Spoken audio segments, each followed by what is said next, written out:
Muhammad with National Network View. On tonight's show, our guest commentators, Sister Malaika Phoenix Ali Muhammad, artist, energy healer, and wellness facilitator, and Sister Teresa Muhammad, traditional birth worker, birth keeper, will discuss the controversies over recent comments made by hip hop artist The Baby. Later in the show, Sister Malaika Muhammad and Sister Teresa Muhammad will discuss claims that Johnson & Johnson targeted Black women with their talcum powder. Lastly on the show, our guests will discuss the family of Henrietta Lacks filing a lawsuit against Big Pharma. Before we get into the top news, let's do a recap of the current events we've recently covered. On yesterday's I Have a Testimony show, NNV news anchor Willie Muhammad's guest was student minister Verban Muhammad of Monroe, Louisiana, who discussed his work as a student minister, being elected to several public offices, and recently becoming a member of Kappa Alpha Psi fraternity graduate. He also spoke about the history of the Nation of Islam in that city, where the temple of the Most Honorable Elijah Muhammad was attacked, and one of his ministers was beaten and almost killed. Decades later, being present to watch the Honorable Minister Louis Farrakhan receive a key to the city, and how the minister has personally impacted his life. Brother Vervin, you've talked about the history of the Nation of Islam in Monroe, Louisiana. Now, can you share with us, with our audience, how you became introduced to the teachings and eventually joined? Yes, sir, Brother Will. Before I say that, I wanted to mention, I forgot to mention, the actual bow tie was produced out of the lynching that Brother Minister Biard went through. Wow. Uncle Elijah Muhammad said that from now on, we are going to begin to wear the bow tie, especially the ones that, with the clip. So that was birthed out of that situation, that ordeal. Wow. But Brother Minister, I was introduced to the teachings while a student at Southern University. My roommate at the time, when I was a freshman, would always play the minister. He wasn't a Muslim or a registered Muslim, so to speak, but he always played the minister. At the time, it was cassette tapes. And I would always ask him, who is that man? NNV news anchor Rosalind Parks spoke with weekly contributor Brian E. Muhammad, Final Call News staff writer, about Israel's inordinate influence on the world stage, their interference in the affairs of other governments, and their political pressure campaigns. In May, the African Union condemned Israeli attacks on Palestinians in the Gaza Strip and Al-Aqsa Mosque and the evictions that took place in Sheikh Jarrah. Why has the AU now granted Israel observer status? Well, they've been lobbying, Israel have been lobbying to get status at the AU for a number of years. And they have been rejected because of strong pushback from leaders such as South African President Ramaphosa, and others who rejected their presence based on the principal position in support of the Palestinian cause that Israel, obviously has not moved to rectify in now 73 years. As Israel accused Iran of a recent bombing, questions remain regarding Israeli involvement in numerous assassinations of Iranian nuclear scientists and officials. A number of Iranian nuclear scientists have been assassinated. We've been talking about the bombings of the Palestinians for the last couple of weeks. Has Israel been implicated in those assassinations? Yes, Sister Rosalind, they've been blamed and they took credit the former Prime Minister Benjamin Netanyahu on a few occasions have alluded to what they did. Just a couple of months ago, the former head of the intelligence apparatus, the notorious intelligence apparatus of Israel, Mossad, said in an interview that they did this, you know, that they were the culprits behind this. As Israeli President Isaac Herzog called a boycott of Israel a new kind of terrorism designed to hurt Israel's economy, Ben & Jerry's ice cream company has said its boycott is following their social mission. Are the owners of Ben & Jerry ice cream Jewish? Of Ben & Jerry's are Jewish. Damn. You know, Ben Cohen and Jerry, forget his last name, but Green, oh, I won't mess up his name, but yeah, they're Jewish. The founders are, but the company is now owned by Unilever, which is a $61 billion a year food conglomerate based in England. And, you know, and I also want to say, on that, continuing on that last point that we was talking about, that to show you the hypocrisy, all the way around, I'm talking about America, Israel, Ben & Jerry's, you know, Unilever CEO made it very clear that his commitment is to continue to do business in the state of Israel. Weekly contributor Dr. Akili Muhammad updated us on the COVID pandemic and the Delta variant that are surging in America and all around the world. Now, the CDC suggested that vaccinated people didn't have to wear masks in public gatherings, and they've now reversed that suggestion. What's your interpretation of this move? Yeah, to me, my interpretation is that it's another example of how confused these people are. They say one thing, and then within they're saying something opposite because they know how to handle this. The minister took the criteria in July 2020. Scientists from heaven cannot deal with the pandemic from heaven. And we're being shown this over and over and over again. There are certain faces that all of us know what they are. They're going to be posted in all these different news sites, and they're going to say something. And then not too long after, people have lost complete confidence because it's over and over and over again that these people are saying one thing and coming back and doing something. Brother Shahid Muhammad, the math doctor and Asiatic Minds math instructor, discussed student achievement and proficiency in mathematics and how Asiatic Minds is preparing to help students improve their math skills and abilities. Why is achievement and proficiency in mathematics so low in America's public schools, especially for Black people? Well, the American public school system was never set up for the masses to be literate in any of the subjects, let alone mathematics. Those in power, the rich, bloodsuckers of the poor, they desire to stay in power. So they have to make sure the masses are dumbed down and illiterate in terms of reading and mathematics. So the school system was never set up for the betterment in mathematics.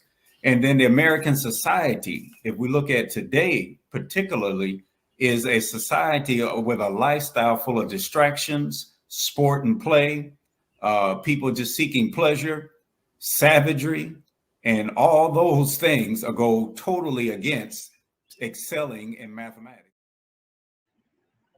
I was joined by guest commentators, Student Regional Minister Dr. Abdul Halim Muhammad and Sister Deborah Muhammad of NOI's Ministry of Education for a discussion on the impact of COVID and its Delta variant surge on the Black community.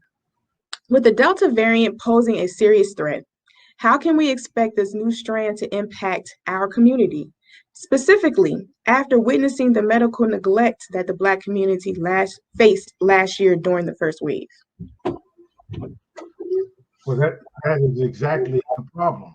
The problem is the lack of diversity in the medical field, particularly in this administration, and the lack of equitable treatment in terms of there are two medical systems, one for the rich and Caucasians, and the other for the poor and people of color and even Caucasians.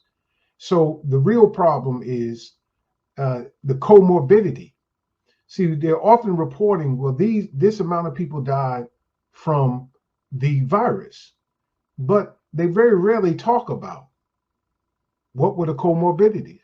How many of those people were obese? How many of those people lacked vitamin D? How many of those people had suffered from diabetes or cardiovascular problems? I also posed questions to Dr. Abdul Halim Muhammad and Sister Deborah Muhammad about issues surrounding the vaccine mandate and whether it's violated our rights. With all the underlying preconditions that we discussed earlier that are affecting the world, especially the Black community, and these preconditions are what? Heart disease, diabetes, asthma, and cancer. We have never, ever witnessed the U.S. government works this hard to solve any of those problems. Why is there so much focus on this vaccination? Well, the Alabama Medical Card has been telling us for a very long time that there has been a plan by those who are in power to cull the population of the world.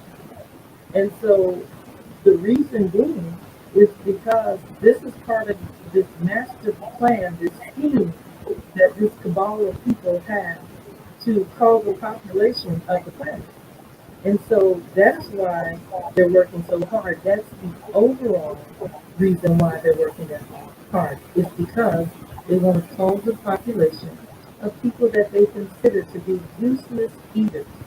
And so that is one of the reasons among many. Dr. Halim Muhammad and Sister Deborah shared their thoughts about the ending of the Center for Disease Control and Prevention eviction moratorium. So, just a year after the initial start of the pandemic, where millions were furloughed and laid off, and many, by the way, have not yet recovered from this, will now potentially be facing evictions as a federal eviction moratorium has now expired as of July 31st. Dr. Halim, what does this mean for Black people in America? It is a crisis. We're already suffering disproportionately from homelessness. And at a recent community roundtable that we had here in Houston, the Justice of the Peace and also the constable who serves these evictions in our community both spoke at the roundtable. And they were deeply concerned that, in fact, Congress had not passed an extension of this moratorium. So now those vested interests, such as landlords, mortgage companies, and banks, are going to have their way. On I Have a Testimony show, NMV news anchor Willie Muhammad's guest was student minister Aman Muhammad of Mosque 34 in Durham, North Carolina, who shared his experiences and memories growing up, how reading the Holy Quran ignited his interest in Islam. In the interview, you spoke about how your reading of the Quran ignited your interest in Islam. And, so how did you come about, like, who put the first Quran in your hand, and how did it impact you? Yes, well, at that time, it wasn't as many Black bookstores and things of that nature at that time. And so I used the library a lot for whatever I wanted to do and research. And so I would go back and forth, trying to get little dabs of wisdom here and there and whenever I could. And at the time when I was in the 12th grade in 1990, my girlfriend at that time, she was going to NC State in Raleigh, and she was studying as well, and she gifted me my first Holy Quran. And man, when I got it, when I got it in that book, man, I couldn't put it down. Let us pause for announcements from our sponsors. Coming up, our guests will talk about rapper DaBaby being removed from various performances due to his controversial remarks. We'll be right back. Be a part of the force that powers truth in journalism. Your support helps us to highlight solutions for a brighter tomorrow.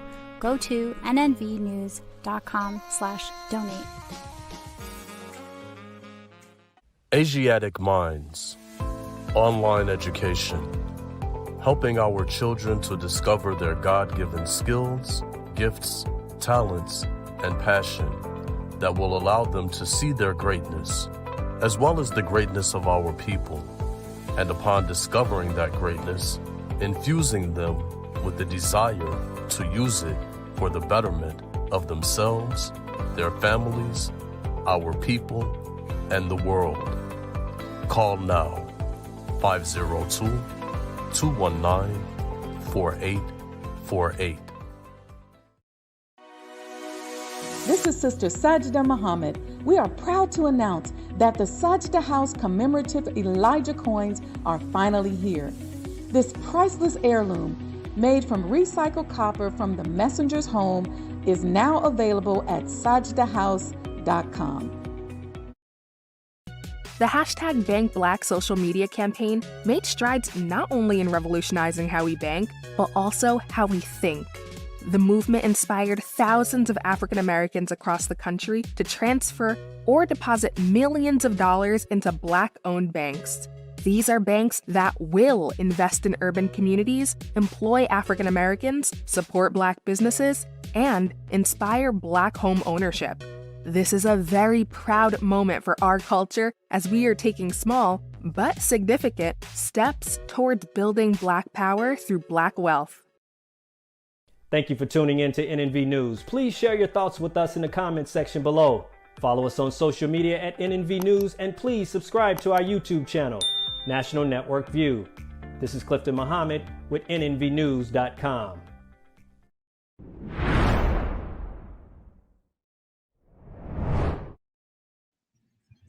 Hip-hop artist DaBaby recent comments made at the Rolling Loud Festival in Miami, Florida, led to controversy and revealed cancel culture at its finest.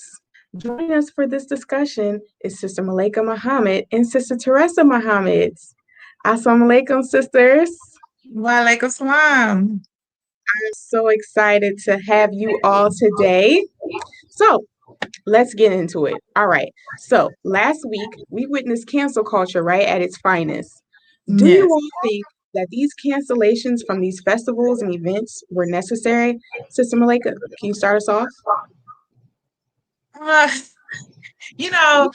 don't think it was necessary at all. I think last week, the controversy with DaBaby is a prime example of how cancel culture has gotten totally out of control.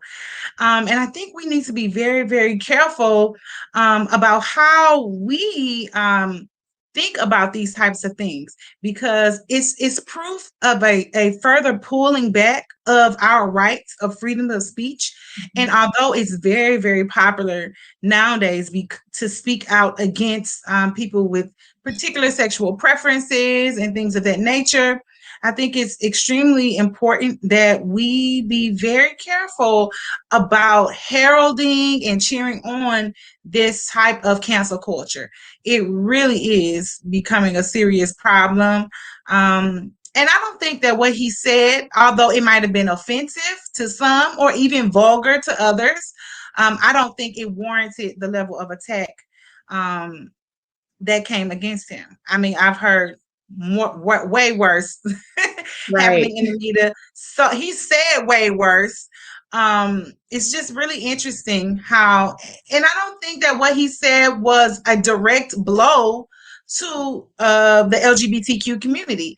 And that is very, very concerning, because now anything you say, if anybody of any community finds it offensive or is triggered, I think that's a better word, or is triggered by your choice of language or words, that all of a sudden you can be canceled. Yeah, totally out of line. Right. Sister Teresa, what are your thoughts of this? Are these cancellations necessary? I guess both sides, yes and no.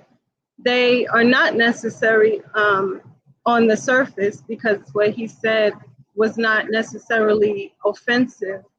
But like Sister Malaika just said, much of what he says is more offensive than this current thing that he did say. And the cancel culture is a real thing, which is why I think that it was necessary, so that people can be outraged by it, because you're not going to really respond unless things like this continue to happen to make it change. So the people who don't necessarily disagree with what he said or not offended by it have the opportunity to step up and say something about why cancel culture is a thing, and to the point of why we're having this type of conversation right now. Right, right. And another thing, right? So we've had many people who have said that these festivals are picky, right, regarding what they believe is cancellation worthy, especially regarding topics that are typically discussed in hip hop music or rap culture. What are your thoughts on this? Is there a double standard applied to the baby, since what he said is so-called homophobic, Sister Malika? Yeah, it definitely is a double standard. But I think bigger than the double standard, well, what's behind this double standard that I think as Black people we really need to pay attention to is the value of ownership. When you have ownership or you have a stake in an industry as influential as the music industry, you do have the ability or the privilege to decide what you want to allow on your platforms. And unfortunately, as Black people in America, we don't have that type of ownership or leverage in these industries. I mean, we work in them, we are the artists, but when it comes to ownership, we don't have that type of leverage. So, of course, the things that are offensive to our community, violence, misogyny, the mistreatment of women, those things that are very prevalent themes throughout the baby's music and throughout the music industry as a whole, because we don't have ownership in that industry, we don't have the opportunity or the leverage to speak out against those things, and not necessarily cancel artists who do that, but to have a platform to really influence what it is that's going out over the airways that's speaking negatively against our community. So I think that, that's the real issue. It's all about ownership. And if we don't have a seat at the table, or better yet, if we don't own the table, if we didn't build the table and own the room that the table is in, then we will find ourselves on this side of controversy all the time. Right. And we know, right, the baby's music has a lot of violence and a lot of derogatory wording towards women. What are your thoughts on this, Sister Teresa? Is this a double standard? Is this right? It absolutely is a double standard. Like Sister Malaika said again, who is in ownership is clear, because there are things that I see that I find offensive, but no one says anything about those things on a high level to where it makes any type of change. There's no cancel culture when it talks about women out of their names. There's no cancel culture when it comes down to people talking about drugs and violence and music. That's offensive to my ear. I don't want to listen to certain things on the radio with my children in the car. And sometimes, you turn it on and you can't help but hear it as soon as it comes on. So I have a problem with that, but there's no platform that comes to cancel those type of things. So it's a double standard on who actually is in ownership of what comes out. And the double standard is we're going to do what we want to do, what we find popular, what we feel as though is supposed to be trending. And if anybody opposes that, then we're going to cancel you. And interesting enough, right? I don't know if you all were watching this play out. So a couple weeks ago, we witnessed the baby and Megan Thee Stallion fall out, right, over the baby choosing to record a record with her alleged shooter, right? But yet no one was in outrage about this. All of these festivals still allowed this rapper to participate, to make his money. No one seemed to care that a real Black woman was shot by this man, and he brought him on the stage at Rolling Loud. And that, ironically, was not even part of the discussion.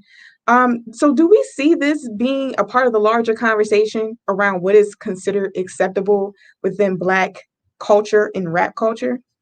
Sister Malaika? Yes, it definitely is. It is an example of what is happening when we look at what culture is. Most times when we talk about culture, we talk about arts and entertainment, we talk about music and those types of things. But when you really get into the etymology of the word and you look at the definition of the word culture, culture is insight into the mind, the intelligence, and the mindset, the thinking of a people. And so what we're seeing happening is the canceling of culture or the canceling of certain thought processes. They don't want negative thinking or negative thoughts about the LGBTQ community. But as Sister Teresa said, in modern day culture today, it's perfectly okay to have negative thoughts about women, to have violent thoughts and those sorts of things. So culture is so much bigger than just arts and entertainment. Culture really is insight into how we think, what our thought process is, and it is a display of what's really happening in the underbelly of society. And so it's really important that we recognize what it is that we're seeing and to say, how am I contributing to this? What can I do personally to create a shift? Because this mindset, this collective mindset that you're seeing displayed in culture, each and every one of us contribute to it. So the first step is to say, what do I need? What do I need? Let me check my own thinking, right? Let me check my own thinking and see how I can personally shift so that the collective thought process and the collective culture can shift as well. Right. And I think, as you said, the undertone of this is that ultimately the Black woman is low on the totem pole if this is a real person that has been physically harmed by weapons, right? And there's no real outrage about this. And we've seen in this situation that the Black community has stood by with the LGBTQ plus community in taking the baby down. But where were they, right, when this was happening to Megan Thee Stallion? What are your thoughts about this, Sister Teresa? I think that's very valid. But I also think that there's a lot more that have to come to the table of around the conversations. We need to be talking about a lot more in terms of hip hop and the hip hop culture, Black culture. There's so many things on the table that we look at things in a right or wrong, not as that's wrong, and that's wrong, that's right, pointing things out and calling them out as they actually are, and not using, if I view this as being wrong, then I have to view that as being right. And that's not necessarily what it is. It's all wrong. When we look at hip hop as a culture, all of it is wrong. And we all have to step up to the plate and change the dynamic of what we're listening to, what we're putting out, because like Sister Malaika said, it is our voices that is being exposed. It's how we're viewed around the world through our culture. And it has to change, whether it's Megan Thee Stallion and Tory Lanez, whether it's the baby, whether it's R. Kelly, whoever it is, whatever it is, in the way that it is today, it all needs to come to the table and be addressed. Right. Thank you so much, Sister Teresa. Thank you so much, sisters. Let's pause for announcements from our sponsors. When we return, our guests will comment on Johnson & Johnson being sued for allegedly targeting Black women with a product that was found to cause cancer. We'll be right back. Be a part of the force that powers truth in journalism. Go to nnvnews.com/donate. worldwide, 24 hours a day, 7 days a week. Download the Final Call Radio app and take us everywhere. On your phone, on your computer, on your tablet, on Instagram, Facebook, and Twitter. You can also log on to finalcall.com and click the Listen Live button, or finalcallradio.com. Final Call Radio, the official voice of the Honorable Minister Louis Farrakhan and the Nation of Islam. Please share your thoughts with us in the comment section below. Follow us on social media at NNV News, and please subscribe to our YouTube channel at National Network View. I am Anissa Muhammad with NNVnews.com.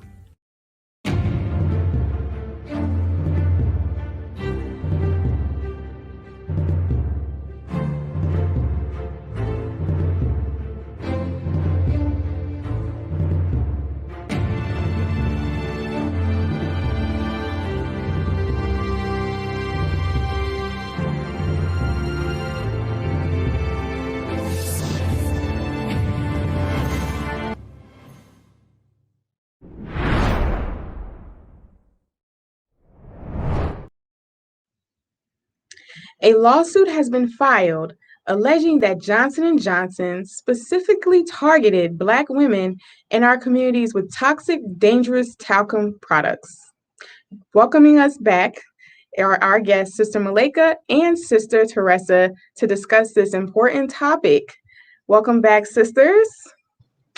So let's get into this, right? Because this isn't new news. Right? We've all been hearing about this over the last 3 decades, I believe. Why are these commercials still subliminally targeting Blacks with subliminal messages? And why, among talc safety worries, is Johnson & Johnson aiming ads at minorities, overweight women with significantly increased risk of ovarian cancer? Sister Malaika? You know, this subject is a very touchy one, because so many of us have grown up with these products, and it's an emotional connection. Our family memories and moments are all wrapped up into this particular issue with Johnson & Johnson and the prevalent use of it in our society. I mean, nobody would, people are shocked, and like you said, we've been hearing about this for decades, but it's something that's still very, very shocking. But I think it's important to really begin to ask the question, why are we as Black people, Black women, targeted by in the commercial and industrial industry? Why are we targeted? Why are we always the advertising and marketing reception? Why are companies marketing to us? And we have to begin to take an assessment about ourselves and say, why are we always the ones that people are targeting? And, I think it's really important to consider and to just think about economically that we are large consumers. We've always been, even with low income, below income Black women. We are the ones that are shopping for our families, and we consume. And a lot of times we consume without consideration. And when these companies tune into this, it's a jackpot. It's an opportunity for them to make money. And that's what people are in business for, to make money. And I think it also points to the fact that there is a general disposition about Black people, based on the history of this country, that we are not looked at with high regard. And so when you see that you have a group of people who shop without consideration, who don't research, who are shop emotionally, and there's an undercurrent in this entire society that you don't have high regard, you're not going to do your due diligence to make sure that you're giving this group of people the quality of products that any human being would deserve, which is a product that's not going to kill them or cause disease. But I think, the important thing for us as Black people as a takeaway is that we can't control what other people do, but we can take a look at ourselves and say, how do I need to shift in order to not be on the victim end of someone else's ill thinking towards me, my community? Just because someone else does not have a high regard for you doesn't mean you have to be victimized by by that lack of regard. And I'm always from the school of solutions and what can we do? Because I can't control what anybody else does. We can't control how anyone in the society views us, but we don't have to constantly be victimized by other people's irregard. And so it's a horrible situation. So many of us grew up with these products, but and I think that there should be retribution for harm caused. But at the end of the day, it will be another company and another company and another company unless we begin to look at ourselves and say, what do I need to do different? How do I need to shift in order to not constantly be victimized by the irregard of others? Right. And I like that you mentioned that towards the end, that it'll just be another company and another company, because for one, there used to be a time where we didn't see our faces on these ads, right, in any of these campaigns. But now we're seeing all of these campaigns shifting towards us. And a lot of these companies are the ones that we know are not really giving us their best end of their products. Sister Teresa, so tell me, what are your thoughts? Why are so many dangerous products being placed specifically in our communities that they know are toxic and dangerous to our health? Well, I think that number one, the fact that we are always the target for the worst products is one aspect. But the other part is that we're the trendsetters. Anything that comes into the Black community, period, women tend to be the mass consumers in the Black community. Single mothers dominate, in our homes. So, but we also the trendsetters. So when you put something in front of us, if we like it for any reason and we market it and we start wearing it, everybody wants to wear it. And it doesn't matter the color that you are. Everyone follows what we do. And that's just the way that it's been, and that's the way that it is. The question should be, really, I think it's interesting the fact that they even deny that they do target the Black community with these products. They say that they don't, and that it's absurd when you research it. And I think that part is absurd, that when you talk about such a company as Johnson & Johnson to say that they don't, when every single company, the majority of their money goes toward marketing. They specifically have classes on marketing and talk about your target audience as one of the first things that you learn in marketing. So to even deny the fact that they're doing that is really what is absurd. But why they do it is because you put anything in our hands and we make it into something more. We will make you some money.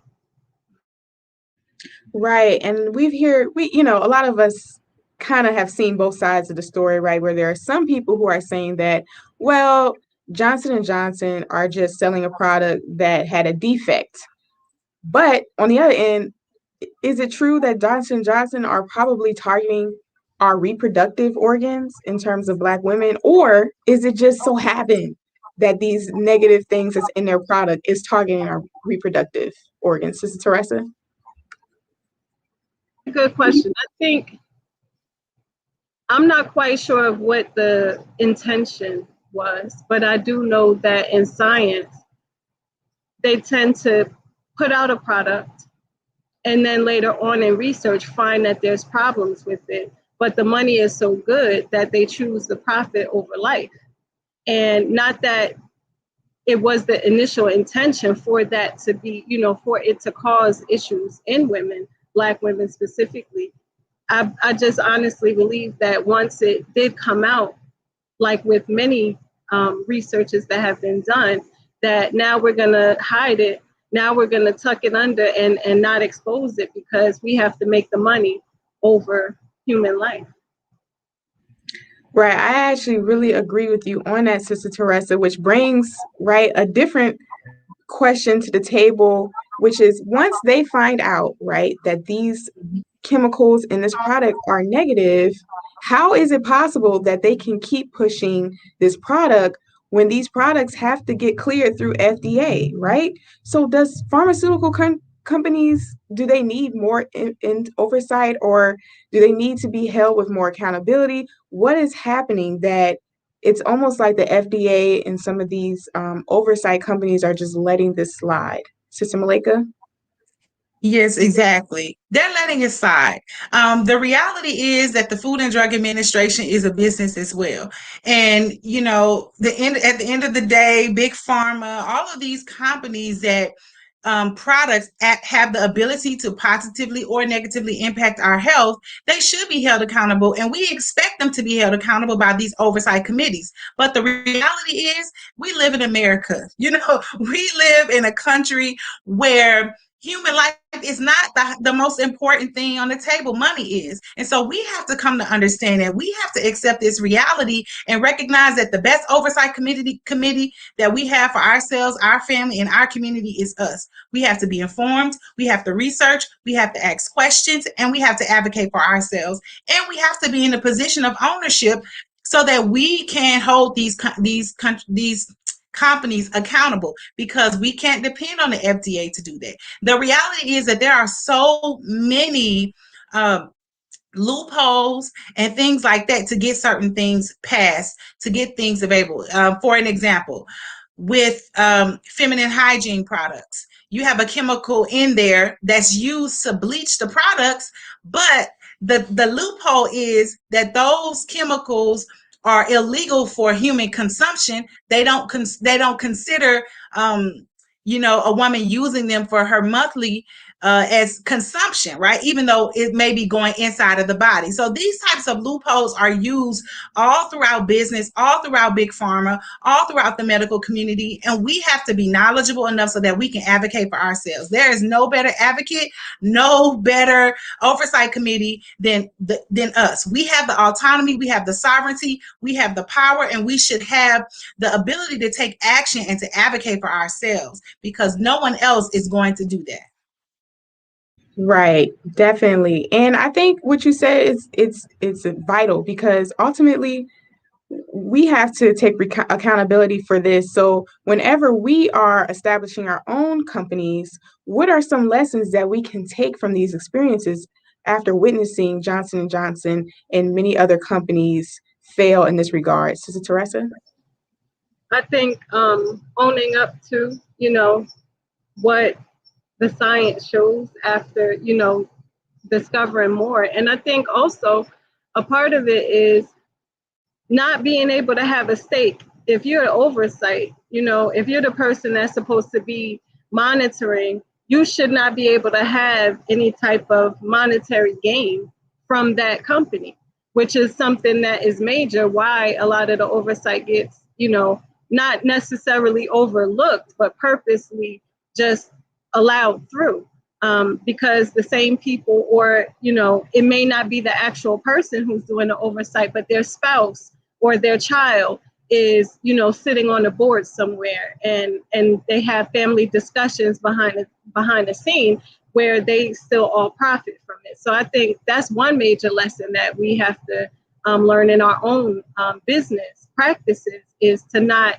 use a play on words, or not to use the loopholes like Sister Malaika was talking about when we're doing our business, and just to be transparent really with everything, because it's not always about being found out as having a bad product or something that doesn't work, but it's always about how we are resilient and how we come back from things like that, and being able to have a good reputation.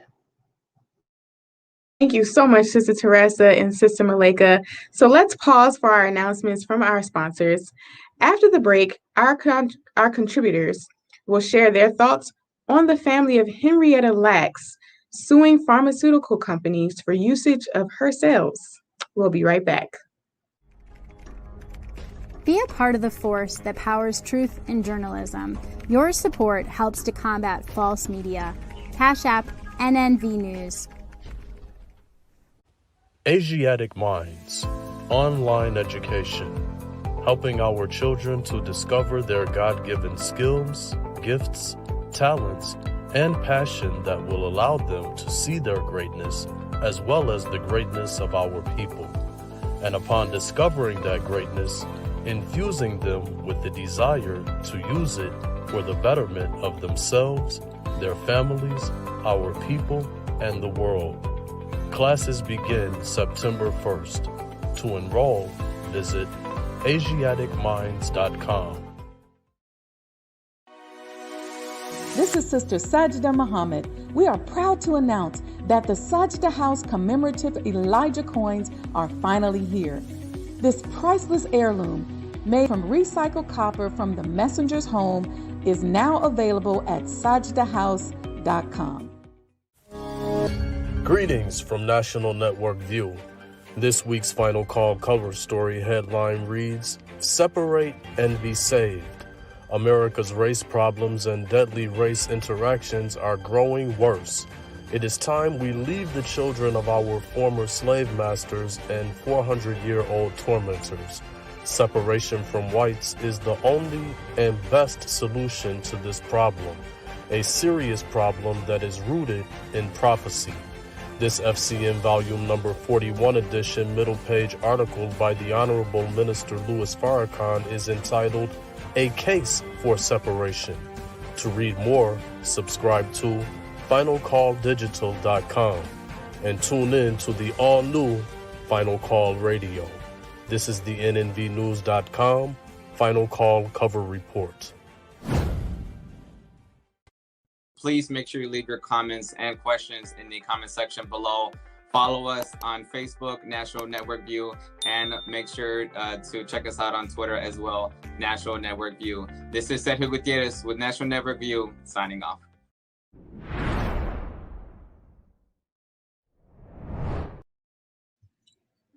Attorney Ben Crump and his family and the family of Henrietta Lacks have filed a lawsuit claiming that her HeLa cells have been monetized by big pharmaceutical companies. Joining us again are Sister Malaika Muhammad and Sister Teresa Muhammad. Welcome back, sisters. Thank you. So, is it possible that other Blacks, in addition to Henrietta Lacks, have cells now commonly known as immortal gene lines that have an amazing property? Sister Malaika. Yes, absolutely. Absolutely. As we know from the teachings of the Honorable Elijah Muhammad, that the Black man is the original man. So our cells are these immortal cells. That is who we are.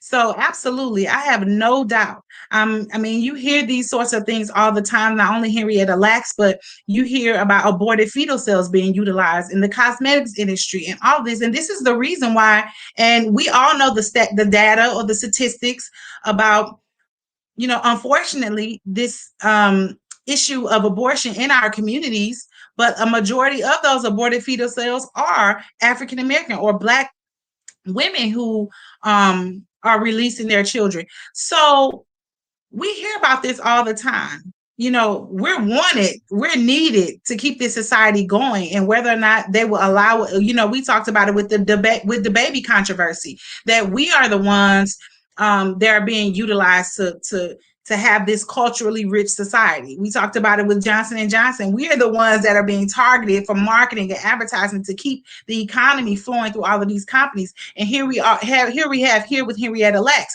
We are the ones that have really birthed all of this medical and technological advancement.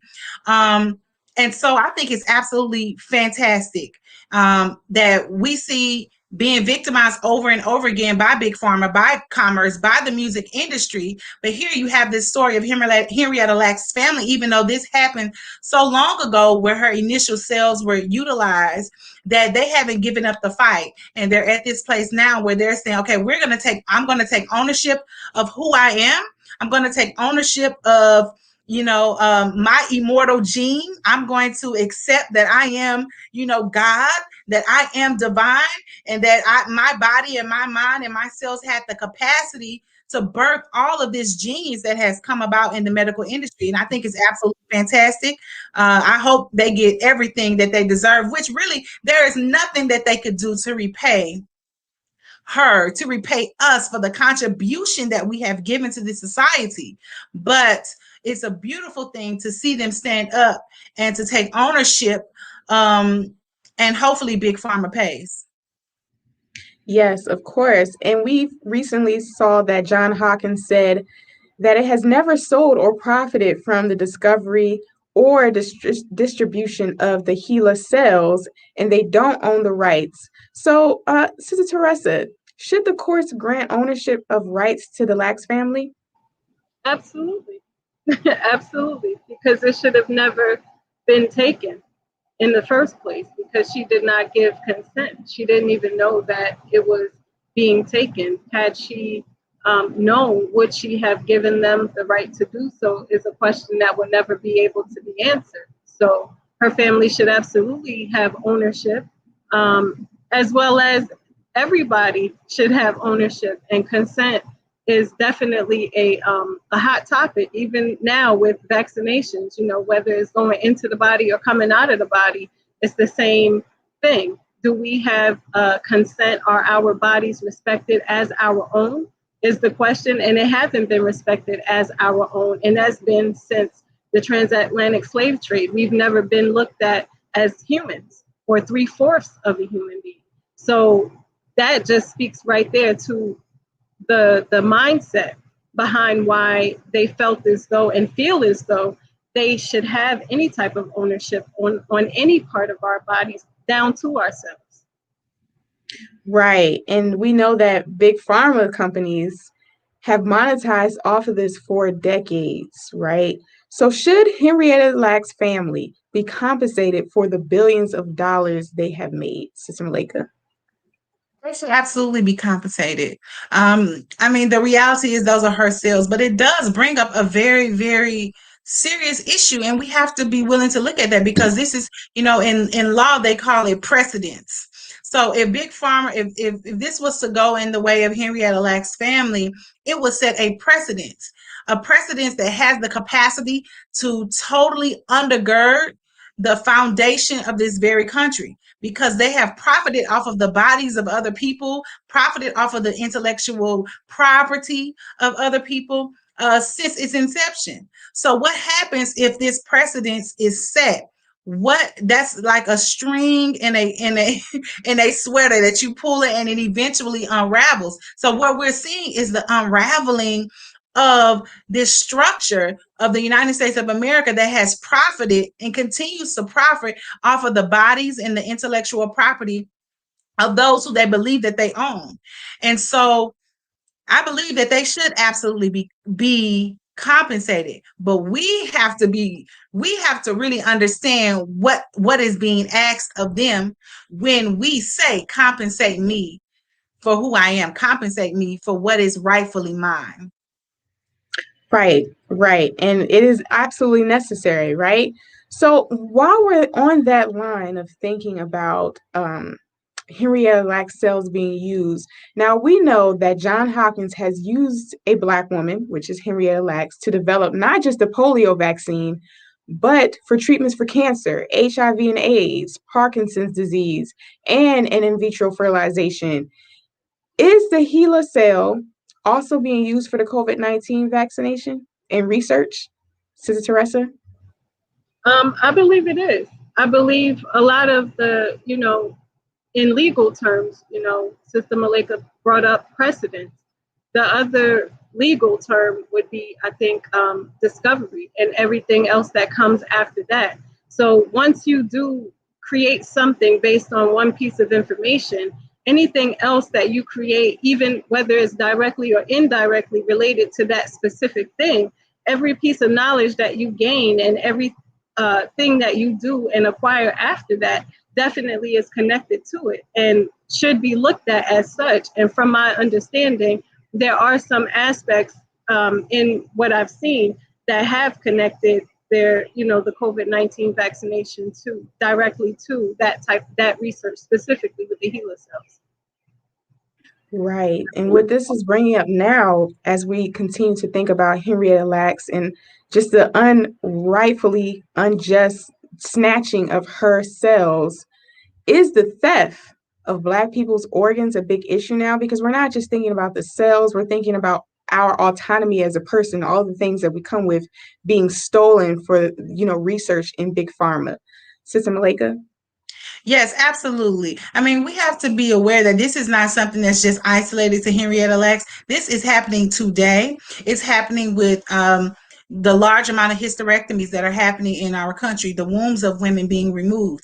It's happening with our children's umbilical cords, and it's happening with the placentas. It's happening every day where stem cell research is being done from these cells that are coming from us. So when you go to the hospital and you have to sign that waiver form, all of the biological matter that you leave behind, whether they take blood and there's extra of it, trust and believe they are utilizing that. So we have to be aware that it's happening every day. It's not just something that happened back then with Henrietta Lacks. This is something that's happening every day. And when we enter into their facilities and we have to sign those forms, we are actually signing over our rights to that biological matter that we leave behind. Right. Yes. I'm glad you mentioned that, because that is absolutely true. And Sister Teresa, now, why is it that we all of a sudden found out about Henrietta Lacks through Oprah's movie? Why did we have to be educated about her through that method? I mean, really, because our stories can only be told by us.